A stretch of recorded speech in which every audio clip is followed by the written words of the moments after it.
Hello, and welcome to another episode of Boundless Body Radio. I'm your host, Casey Ruff, and today we have two amazing guests introduced to you now. Dr. Jeremy Ayres, co-author of The Red Pill Revolution, passionately uncovers deception in the medical industrial complex and its links to the pharma and food industries. Holding titles like Senior Practitioner of Physical Medicine and Naturopathic Consultant, he merges chiropractic, osteopathy, and naturopathy. Trained in the United Kingdom as an osteopath, Jeremy, an international health educator, guides numerous individuals towards natural healing.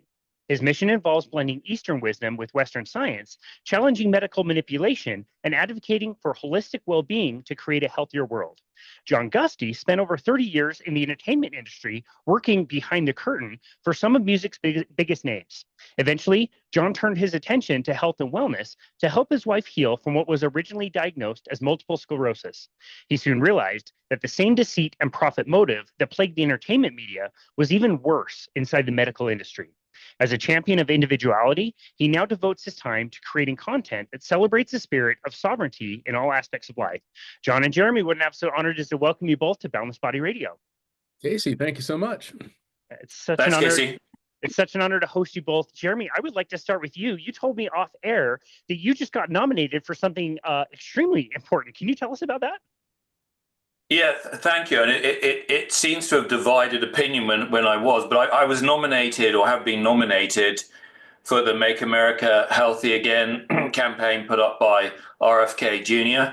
They were looking for what I would think of rogue doctors, but certainly those people that have been, isolated, pushed away, pushed out, cancelled, and I'm all of those. I've got no social media presence at this point because I've been cancelled just about every payment gateway, every social media for what we've been trying to talk about for many years. So I was nominated, and I'm very, very proud that although I'm only about 60th in the votes because I'm less well known, I was in the top 5 and mostly number 1 and the most talked about doctor with comments, and people can go and we'll give you the show notes so you can go and read that. So I was very honored. Now, irrespective of whether I get a call and an interview and get to work with the Make America Healthy Again, and irrespective of what it is or isn't or will be, because it's divided a lot of people.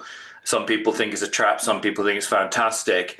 But what I certainly am proud about is after 30 years, and especially the last 10, 15, of talking about every controversial subject that you can imagine, and trying to expose that we don't have a healthcare industry. We have a business model that makes an enormous amount of money and causes an enormous amount of suffering, called what I call the pharmaceutical industry. I just dropped the P. That we now have everywhere on social media that I can see. Full disclosure, I use my wife's social media so I can at least look and watch at stuff because I'm cancelled. But as far as I can see, they're talking about seed oils. They're talking about vaccine science, which I don't believe there is any vaccine science. But they're talking about the real sacred cows that get you cancelled, get you ruined, get you imprisoned, and even worse in many cases. And that's what John and I want to attach our energies to, that wave of consciousness that we think is rising. And I think this really is the new, what we call true medicine renaissance unfolding. And I believe the good guys, even the good guys will rise to the top. The information will come out. And as you'll see with me and John, what we're really championing and have always championed, including with the Red Pill guys, is conversation. And during COVID, which I think anyone with a critical mind knows that COVID was a data-driven non-pandemic. But during COVID, what was certainly achieved was trying to suppress conversation by cancelling anybody that didn't agree. And when I hear things like settled science or trust the science, you've just got to laugh, because the whole premise of science is challenge the science, and it's okay to disagree, and it's okay even if we're wrong, but let's have that conversation. And I think that's the time and energy we're coming into. I think it's really exciting. John, do you have any thoughts about that? Oh, yeah, absolutely. I mean, you mentioned in my bio, I came from the entertainment industry, and in the entertainment industry, it's all, I mean, everything is marketing angles and strategies and trying to, do the old, hook people and bait and switch and get you to click here and do this, and it's all, again, it's all driven by profit and trying to corral people into certain places to get them to do certain things. And when you're doing that in, like I said, in the entertainment industry or in any other industry where you're I don't know, you're not messing with people's health and wellness, I guess manipulation is okay. I mean, manipulation is the heart of all marketing. But when you're messing with people's health and wellness, and you're trying to get them to make decisions or do things or take things or take part in procedures and practices that could ultimately harm or kill them. Well, that's just a whole other different level of, I don't know. It has always made my skin crawl. And so, to Jeremy's point, I think, regardless of what anyone's opinion is on, the outcome of this last season of America's Next Top President, um, it it it it it's interesting that things are being talked about now that even 5 years ago would have you labeled as weird, kooky, conspiracy theorist person. I mean, even something as simple as, I mean, I would hope that even the topic of something like fluoride is so commonplace now, but there's, 2, 3 years ago, you'd still get pushback. There's still people that want to argue that point. And we're about to have that fluoride conversation on a national, maybe even a worldwide level. That is, if the pregame talk that we're hearing, all the chatter is even, if we even get a quarter of that conversation happening for real, then that's a nice step forward. And so, like, to Jeremy's point, interesting times that we're entering. And at the very least, if we can get people to know that it is okay to even have conversation. I mean, it's I mean, I'm, in full disclosure, I'm 59 years old, and in my lifetime, I've watched it go from, it used to be celebrated to have a skeptical mind and to ask questions and to be curious about things. Used to be celebrated as, as that was intelligentsia. That was curiosity, that was creativity, that was individuality.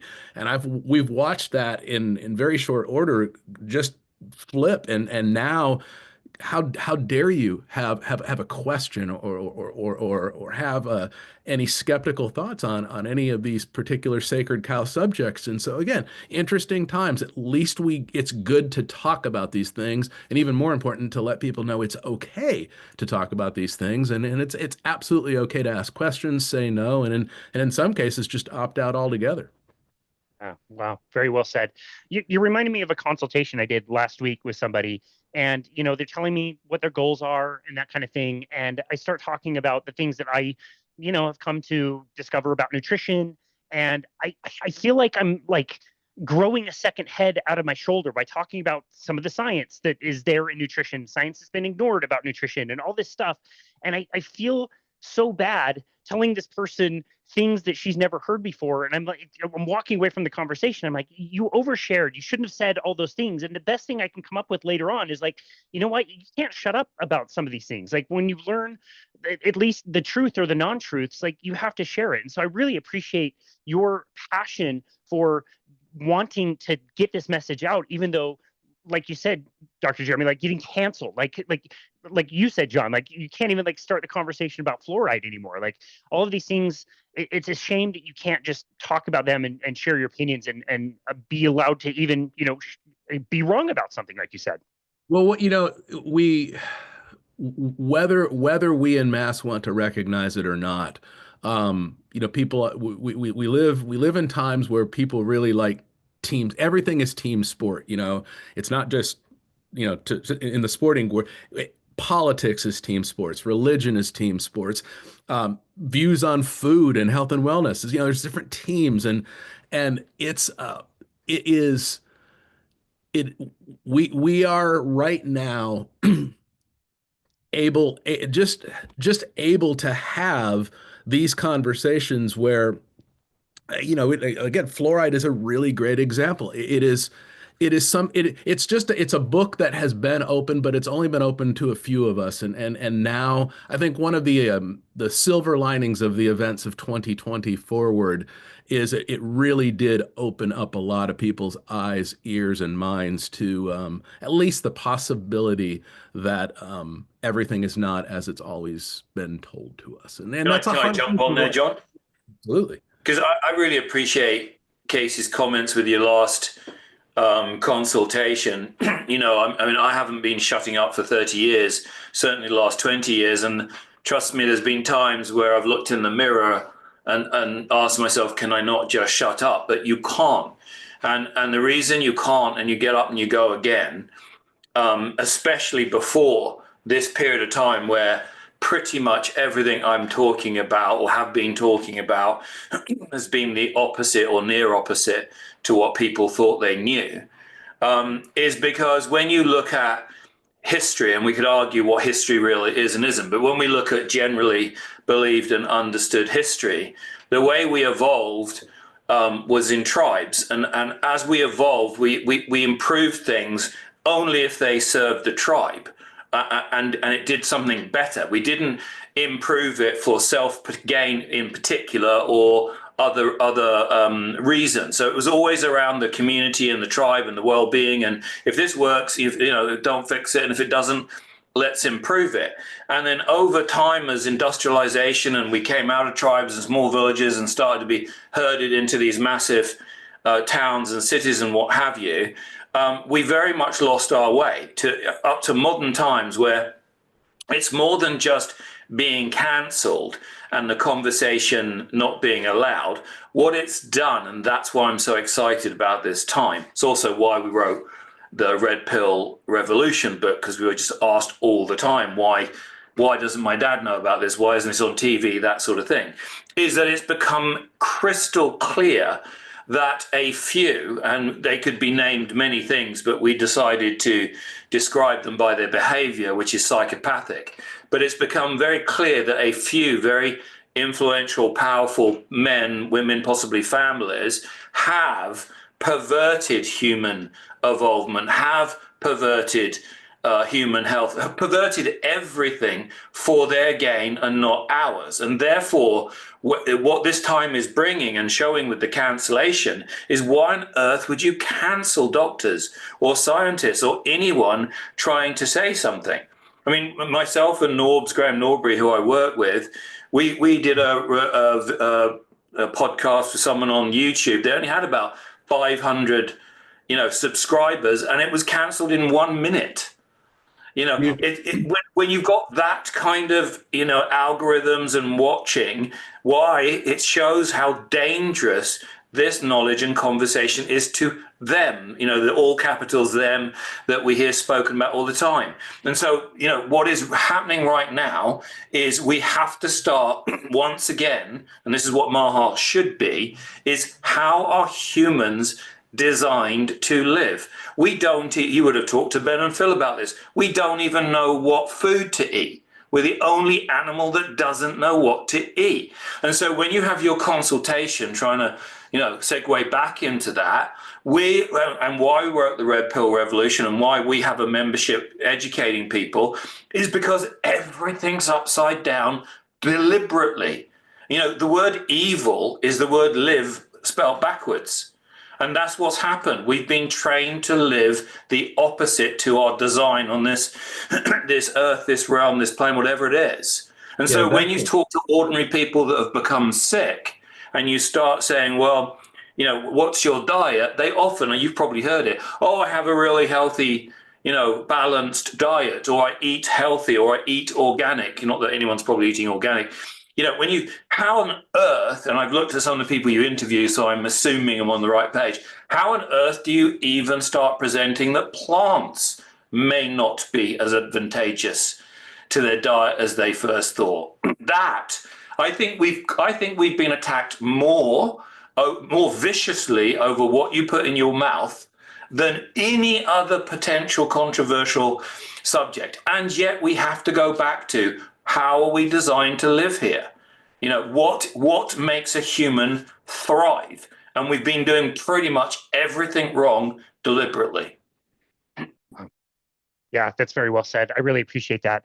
I'm curious to know how each one of you got to the place that you are today. Each one of you has a very interesting story. So if we could hear each of your stories, but also how your paths crossed, I think is very interesting as well. I'll kick this off, Jeremy. So I've always been drawn to being a music guy. Is that was my first passion. I've always been drawn to the the punk rock individual beat of my own drum sort of vibe on everything, whether it's music, movies, books, anything. I've always gone the independent route, and I when I met my wife, Dawn, she had already been diagnosed with what she was told was multiple sclerosis. She was walking with a cane at the time.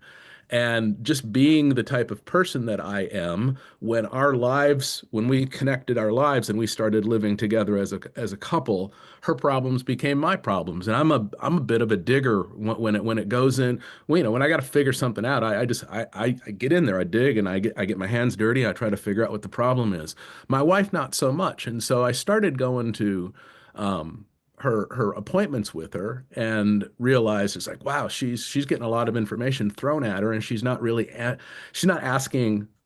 It's just not in her nature to ask a lot of questions. She just nods and does what she's told, and that scared me because there's a lot of terms, and there's a lot of pharmaceuticals being thrown at her, and there's just a lot of stuff to be asked about and vetted and all. And in fairness, John, having done tens of thousands of case histories, that's most people in front of doctors. They're terrified, and that's a big problem. Yeah, and so being the independent thinking guy that I am, I treated I had never really interfaced with the medical industrial complex prior to dealing with my wife because I led a pretty healthy life. But when I did, I was really just blown away by there's all these cultural memes we've grown up being taught taught about the used car salesman, scammer type people, that whole stereotype. And man, I just felt like that was exactly what I was seeing inside the medical industrial complex was a bunch of spin and deceit and purposeful lies, and it really blew me away how prevalent that was. I think just from being an entertainment marketing music guy, I was used to seeing strategies and marketing campaigns and things positioned in that way, so I probably saw it differently than most people. But no, I just quickly realized that if my wife was to get better, that wasn't the industry that was going to help her. I think before we started the interview, I made the analogy between, we can all, I think most of us can look at the topic of food. Okay, if you're going to take food seriously, we know the fast food industry is not there for our health and wellness and benefit. It just kind of is what it is. I don't think at this point in human history anyone's turning to the fast food industry for nourishment and well-being.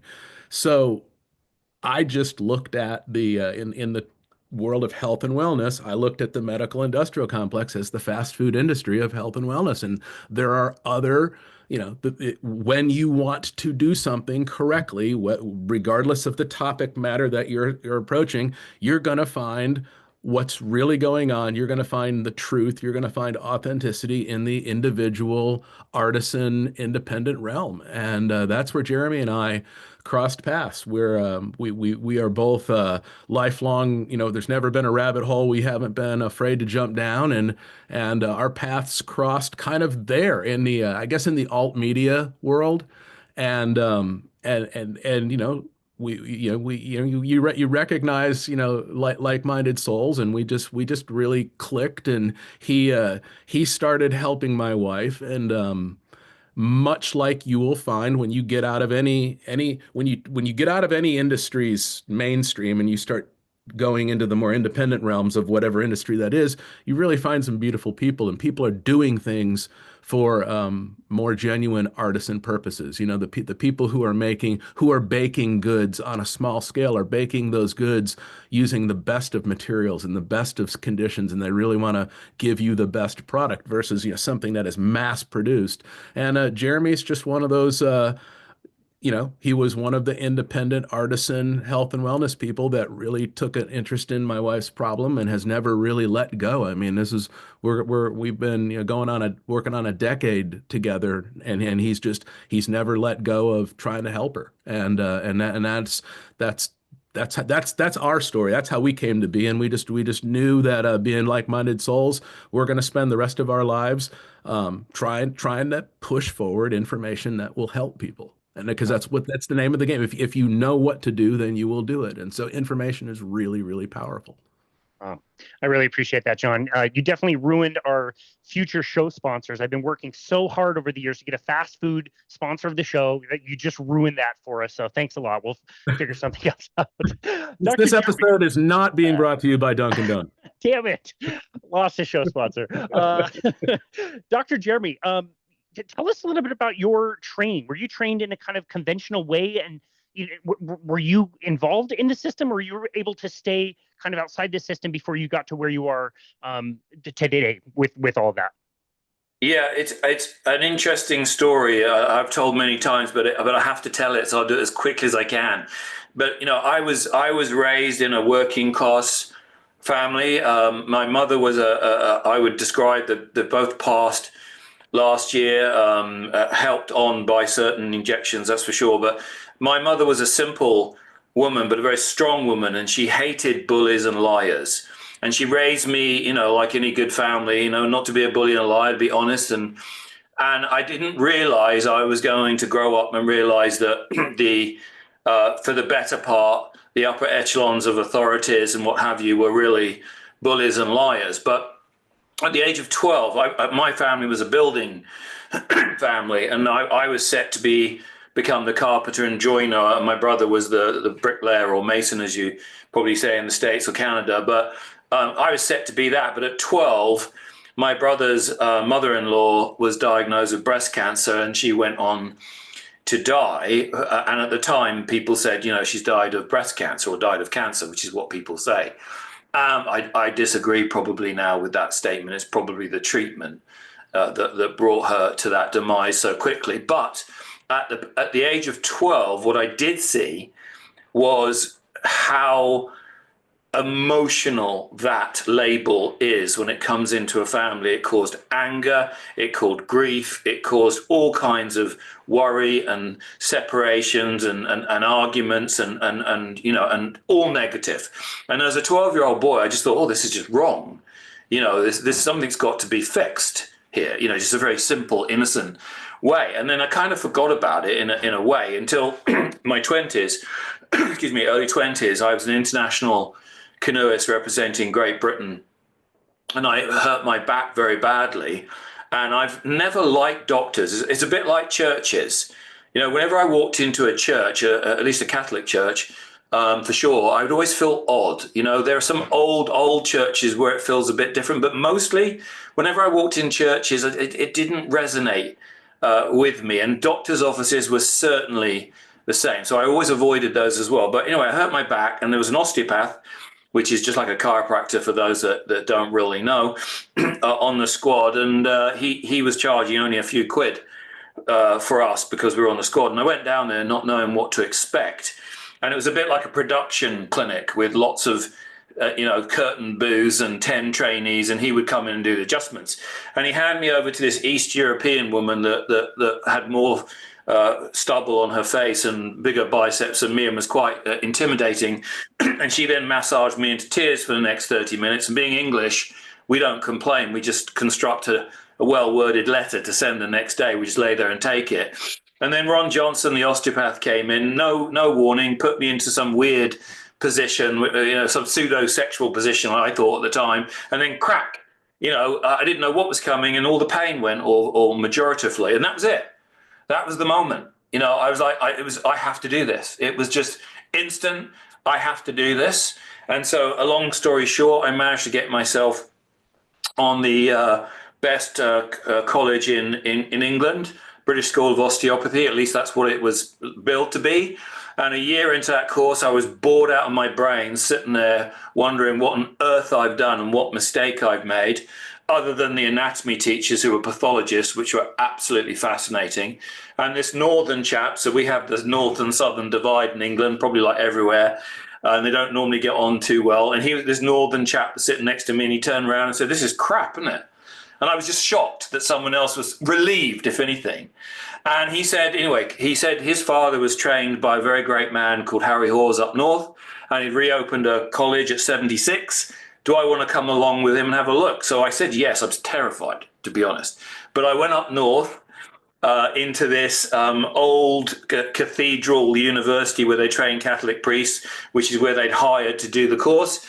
And everything was knackered and secondhand and, broken. And, but then I met Harry, and I met what my first genius, first true healer. He wouldn't accept any of those terms, but an absolute brilliant man. You just knew you were in the presence of something special. And fortunately, he took me under his wing. He saw something in me. He told me and took me under his wing, my first mentor. And he taught me very early on, this is pre-internet, that basically the charities and the societies, MS Society, arthritis, whatever it was, they weren't interested in healing things. They were mostly money orientated and to prevent true healing, because they're protecting ultimately one way or other, big pharma and modern medicine. So that's where it all came flooding back. And when I qualified as an osteopath, it just reignited. I want to find the answers to heal every condition man suffers from, including the big C. And I was very fortunate to find Barbara Wren, who's a genius of our time. She'd be well into her 80s now, and a naturopath. And she trained me how to take case histories, amongst other things, so I could see dis-ease. And from then on in the last 30 years, I've just continually researched, looking for what causes and what is a possible solution. And by the very nature of that, it takes you more and more and more outside of even your people, other osteopaths, other chiropractors, other naturopaths. Naturopathy, for example, they will be promoting a plant-based diet. I promote a carnivore diet, or at least a ketogenic diet. Can you heal with plants? Yes, but it's more than just food.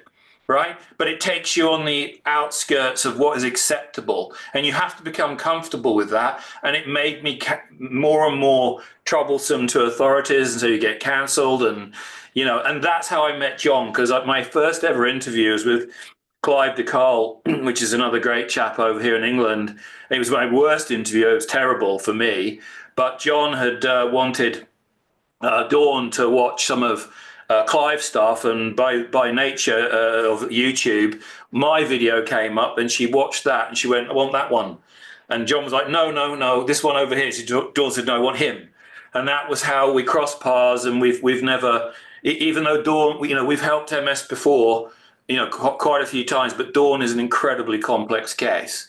And so after about a year, I just said, "Stop, I'm not charging you anymore. Let's just have an agreement." This is what's extraordinary about me and John and Dawn, and that is, we'll keep researching, we'll keep looking for all the elements of your dis-ease, labeled MS, because I don't do labels, and there's only 3 outcomes. We find it, you heal, we have a protocol to give the world. We stabilize you, don't deteriorate, we still learn and help others. We fail in the sense that people might look at it and we lose Dawn, we still learn something, and Dawn took that deal. And that's where we are to this day. Wow, that's amazing. Dr. Jeremy, I just have to say, I was about your age when my mom was diagnosed with breast cancer. And I don't think it's that controversial to say that I truly believe my mom passed away because of the treatments, not because of the disease. I don't feel like that's that controversial to say. Watching her waste away over 7.5 years from all of these treatments was awful. It was terrible. And you're right, like the system says you should do this. You're sitting in front of a white coat, like you do it. Like, who else do you trust in that kind of a world, Casey, and this embodies, sorry, John, just one thing, John, and I'll hand to you. This embodies why John and I won't yield, because so much harm has been done because of people were frightened to challenge and ask questions. And the doctors, I think most of them go in with good intentions, although it seems to be more career-based than vocational now. Nurses a bit different. And they very soon find out they can't buck the system because they lose their job and lose their license. So at some point, I think they yield and just get on with it, right? But, there are, again, this time, because still in England, you can be put in prison for getting involved with cases beginning with capital C. It's that protected. But anyway, this time we've got pathologists coming forward now on camera because of the internet and saying every cancer case they've examined as a pathologist, they died from the damage of the chemotherapy. Not one case they've cited wasn't. So this is why, I'm so excited, because I think you will never convince me. See, I've got basic statements that get plant seeds in people's head and have done miracles for people. If a medicine makes a healthy man or woman sick, it can't make a sick woman or man healthy. And chemo is, you could never put the word therapy for me after that. There's a special place in hell, one doctor said, for those that prescribed and accepted chemo. Radiation, what do we know radiation causes? Cancer. So if it causes cancer, it can never be a treatment for cancer. Okay? And on we go. And so when we get that kind of plain talking back into the forum where we can start going, okay, yes, if you want to go and have chemo, radiation, or an experimental injection, fine. But let's have an honest conversation. What's in that injection? Most people, even pre-COVID, do not know what's in the vaccination. Most doctors don't know what's in it. I've got a problem with that. And all we've ever asked for is what's in it. And when I speak to mothers, young mothers who are now terrified they're going to do the wrong thing, even though it's very, very well documented, and RFK Jr. is doing it, that unvaccinated children are thriving compared to vaccinated children with the immense problems of health and autoimmunities. But if you explain and show a new mother what's in those vaccines, they won't put it in their baby's mouth, let alone in their arm. And certainly their brain starts to think differently and says, well, how can that actually strengthen and protect my child? And that's a conversation we should be having. And then at the end of that, you go, I want to put that in my child. Now that's real choice. Yeah, that's well said. John, did you say you had a point you wanted to make? Well, you had mentioned what had happened with what unfortunately happened with your mother, and that just really struck a nerve with me, because I have had a unusual number of people in my life be diagnosed, and we could do a whole show on that word diagnosed, because it's a powerful thing to tell somebody that they have something. But I've seen so many dear friends, family members, and just associates, neighbors, and such be told that they have cancer, and then get scared, listen to everything that they're told, and eventually the outcome is always the same. They always end up dying of the treatment, and that I've always been fascinated with patterns, and I love watching us as people. I like watching why we do the things we do, where we go, why we do the things that we do. And prior to the nonsense of 2020 forward, you used to be able to look up on, pick your search engine, whatever, and pick up leading cause of death.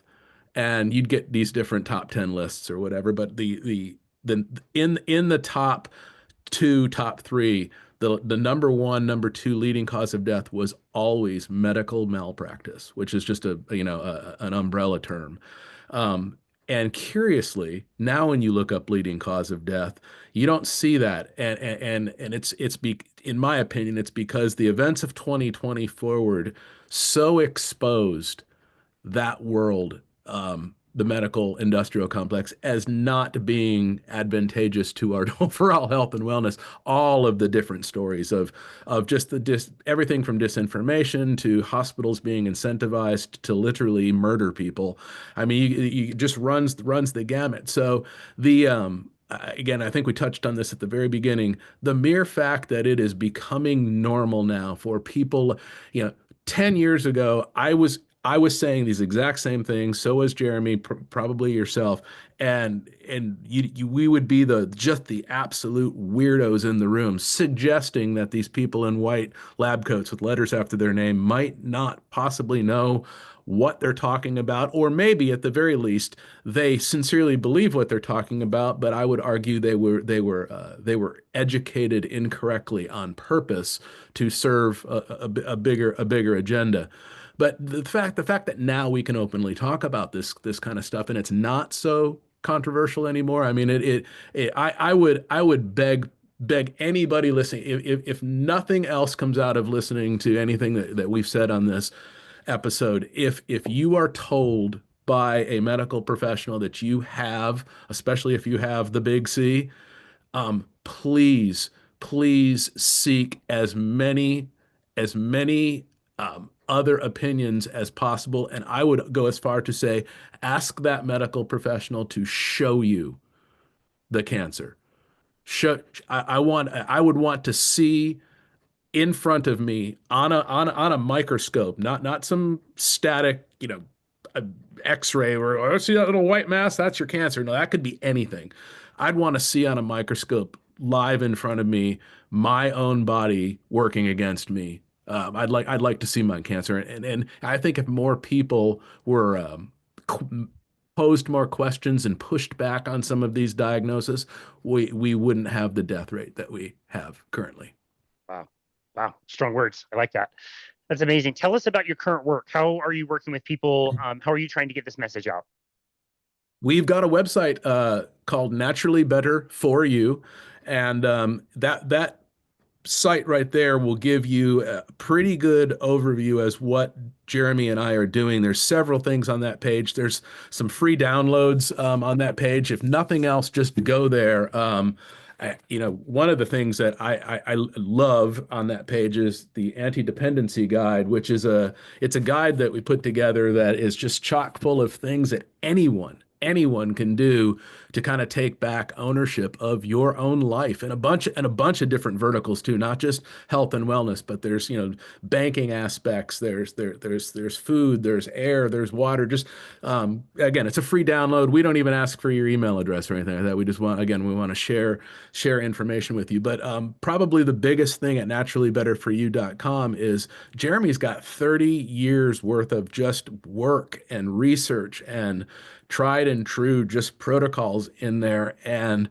he's put together a 90-day protocol that can really will and is continuing to change lives. And again, it's just getting information into people's heads and minds and getting them into the practice of taking care of themselves the right way. And so we more than anything else, if you do go to naturallybetterforyou.com, take advantage of the free downloads. There's free, lots of video to sample there. There's all sorts of stuff there to look at. We're not necessarily trying to sell you something, but if you are interested in just getting a ton of knowledge and taking advantage of 30 plus years of Jeremy's research, then definitely go there.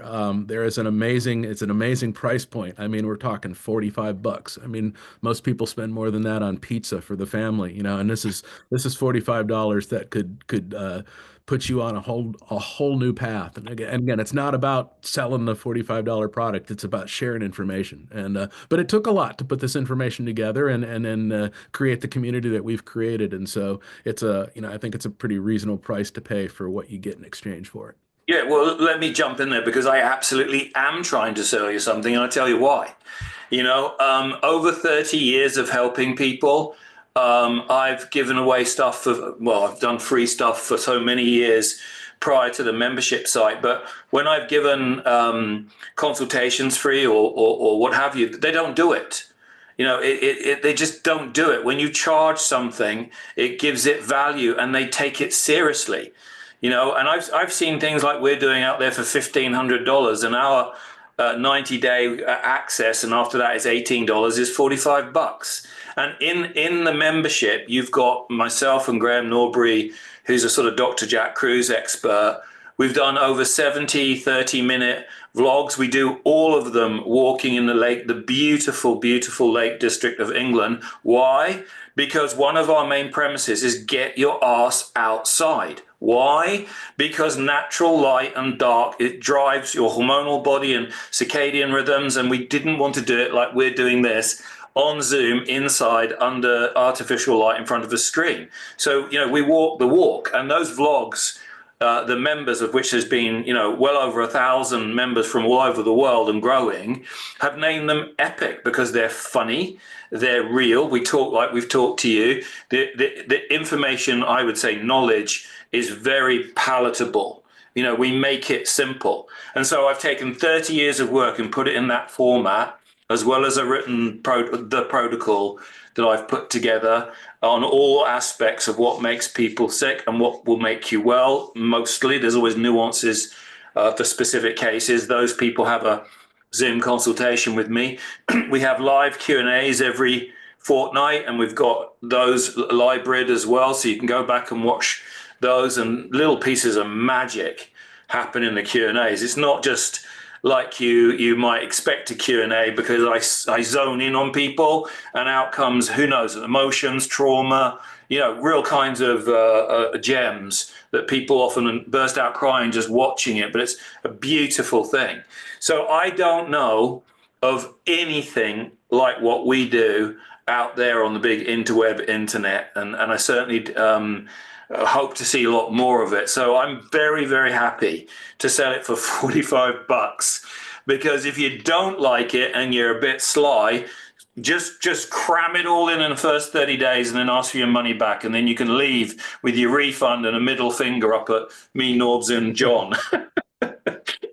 But no one, we've had a few refunds, but they were angry vegans. But most of the people that came, interestingly, were plant-based and are now animal-based, even carnivore, and thriving. Wow. Well, the few refunds has been because you, just like you just did, you tell people to do it. And so there's always going to be somebody out there like me that's going to do that. Yeah. Okay, I'll do it. Yeah, actually, that's really important. We don't, it's real. I mean, it's so authentic. Like, I'm not in a popularity contest. So if I'm able to say what I need to say to you, especially if it may upset you, and it doesn't mean we're cruel or harsh, but there's that authenticity of it. Because if you go it's not for me, fine, off you go. But we hardly lose anyone.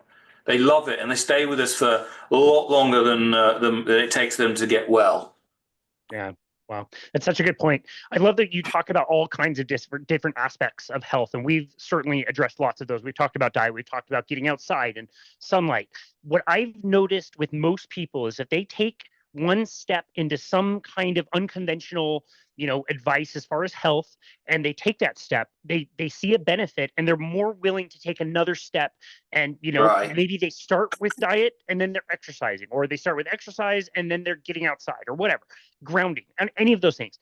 I want to ask each one of you, Dr. Jeremy and John, what would you say would be kind of like a gateway for you that you would like somebody to start with? Start with this, see how this goes, and see if that opens up other possibilities down the road. In your experience, what has been the easiest kind of like gateway into getting all of it and noticing all of that benefit? Hands down for me, it's been water. I use this analogy, the analogy of a fish tank. Certainly, we've all known people who have put a lot of time and effort into just these beautiful saltwater fish tanks, and you could put money into the best coral, the best fish, the best plants, the best gravel, the best light, but if you put crappy ass tap water, or if you don't get the water right, none of that stuff is going to matter. Your plants are going to die. Your fish are going to die. It's so water is so important. Depending upon who you want to argue with, we're 75, 80% water. If you don't get the water right, to me, that was the biggest change. When I started taking my water seriously, I saw changes in my hair, my skin, my nails, my energy level. It just affected everything, and of course it would, because we are water beings, and so water is very it's a huge subject, but it's something we have total control over. There's nobody holding a gun to our head, making us drink what we drink, or soak or bathe in what we bathe in. We can change these things, and I'm a big proponent of distilled water. I've had nothing but distilled water in and on my body for the last decade, and it's been an absolute game changer for me. So hands down, water. Mm. Dr. Jeremy, how Yeah, about yourself? it's a great question, and it really depends where people are at. So let's start from, a quote unquote a normie that's never even considered anything but the doctor, right? So the least open to hearing things probably. I think the body of the all caps the protocol is a subtraction method. It's before you put something in, it's taking away what's causing your problems. And if we stop looking at food as right or wrong or good or bad and replace it with how challenging is it to digest that food and then hopefully absorb it, you start with wheat as the most challenging to the body, with the least benefit and the most detriment. So I would normally ask people to take wheat out of that means pasta, flour, bread, anything with flour in it, basically, for a month. Most people will break out in a sweat just thinking about taking. The next thing they'll say is, well, what am I going to eat? And that should reveal a lot in and of itself. But even 1 week, 4 weeks is what I like to do. And that's why the 90-day challenge is really important. Because once they actually start the 90-day challenge, not everyone starts straight away. Once they've done 3 months, 90 days, most of them will jump off the wagon. Or they say fall off, but they jump off. And I love it. I love it because they had wheat out their diet for 3 months. They go and have a pizza, which is delicious, and their stomach bloats up like a bitch. And they feel awful, right? And they loved it, right? They feel whatever it is, right? Toast, whatever. And they feel that is the point. The body of my work is to get you to listen to your body. It's always been talking to you. It's just been deafened. And once you know and can listen and feel your body, this isn't an intellectual process. It's a process of subtraction and then putting in what your body is designed to eat, including light and water and thoughts and many other things. And you will see and feel your body positively start to change. And once you understand that and that philosophy, it becomes incredibly powerful, no matter the label, no matter the scary label that you've been given for whatever condition you have. But it's a big one. Yeah, well said. The thing that causes the most damage with the least benefit. I think that's very, very well said. And I like both of those. I like that they're things that we can consume that, again, lead us down a path of wanting to, continue to improve our health. What is your vision for the future? Where do you think this message is going to go? Obviously, we're optimistic that the Make America Healthy Again movement is going to take off. I'm a little pessimistic. I've seen people have good intentions in the past and say things pre-election, and then post-election nothing really seems to change. But I'm a little hopeful also. But what is your vision, at least with your own work, the things that you guys can control? Where do you see this going in the future?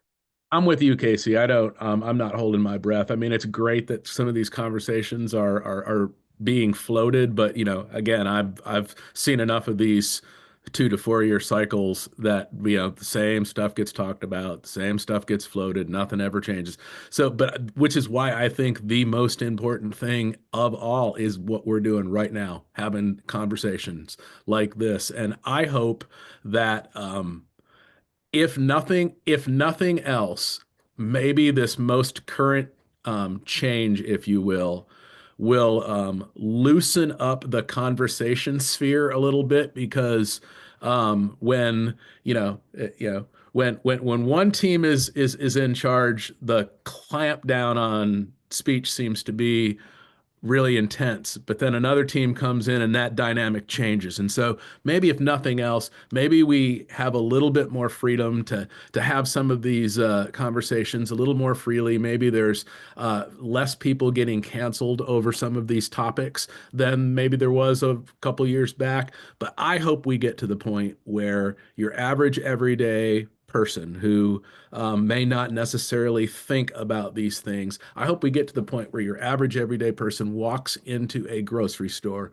I don't care what the grocery store is, but you should walk into a grocery store and be offended by what you see.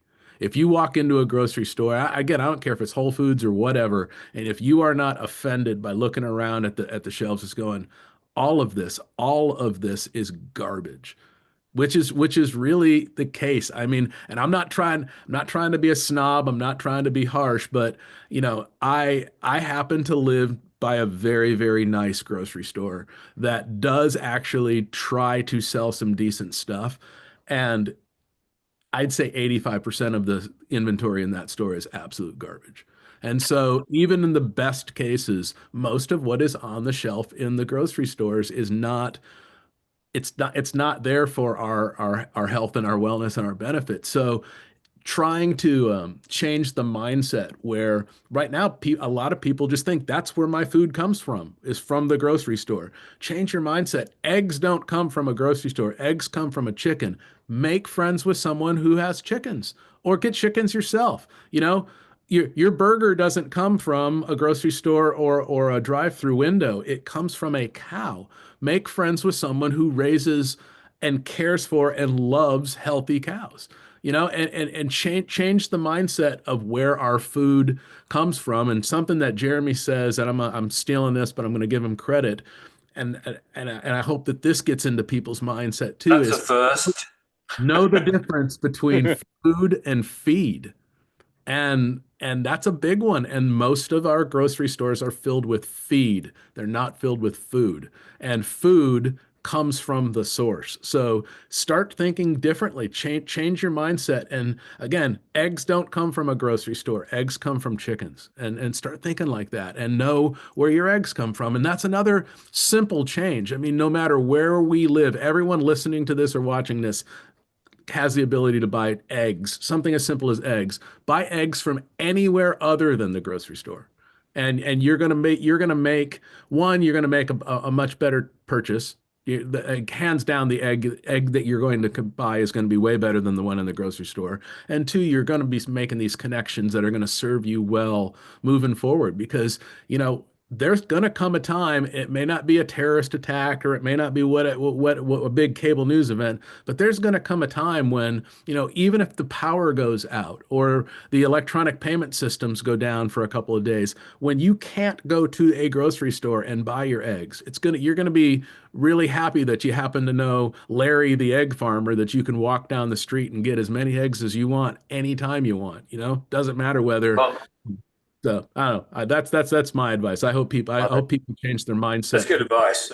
I think it was Bob Mills. I think it's Bob Mills or Red Mills or whatever it is, wrote the book People Before Profit. And that's what we have to return to when it comes to food and health. But unlike John, I don't think this is a red and blue game. I think there's a higher game going on of arguably 5D warfare. And someone I know who has studied revolutions in history, not that we want a traditional revolution, which tends to be violent and forceful, and then there's just the next regime, but who has studied revolutions, tells me that it only takes 10% of the population of that country to actually, rise up, and you get complete regime change, and then it settles down into the next regime. Now, the reason we wrote the Red Pill revolution is because we want a consciousness revolution, which means conversations. And I think after COVID, what has happened, if you looked at it from a almost a business model, there is a collapse in confidence happening in medicine. And we know this now internally as well. The doctors are listening to us. Secretly, maybe nurses have always been listening to us. They're talking to us. They're starting to come out. They want to be true doctors. Or there's a lot of silent quitting going on. They're not happy. So the confidence, internal and external, in modern medicine is collapsing, while the interest in what we're talking about and people like us is exponentially raising. Now, if you were a businessman following a trend, you'd want to jump on that wave and ride it. So I think be it Maha, whether they be real, whether they be not, whether they be a control mechanism, we'll see. But the people, we're way past 10% in the world that are waking up to having these kind of conversations, way past it. And just look at the rise in the interest in the carnivore diet, or let alone the ketogenic diet, right? It's huge. And that train hasn't even got going yet. And the evidence of people getting better and better with light and all the things that we talk about, that is getting more and more and more looks, views and interest. And so there's going to, that middle group, they're going to find themselves in that kind of conscious revolution, positive flip into making, our company is called The Human Unleashed. That's all we want for humanity. We want profits taken out and let that knowledge and all, including tribal people, which I've worked with, all that come to the front, and let's see what we can do. And I think it's very exciting. And I think science will be reborn in many ways with a lot more integrity than it's had. And I think it's going to be absolutely awesome. That's great. Wow. I love that outlook. This has been an amazing conversation, despite the fact that John lost a show sponsors, not only fast food, Dunkin' Donuts, but now also Whole Foods. There's not going to be a show sponsor. I guess I'm going to call Larry the egg guy and see if he can sponsor the show. But this has been You've an amazing blown it with Pfizer as well now. Oh, man. All right. I got to cut you guys loose. You're costing me too much money here. Thank you so very much for exactly. I really appreciate all the work that you guys do in getting this message out. I understand that it's not the most comfortable thing to come out and say.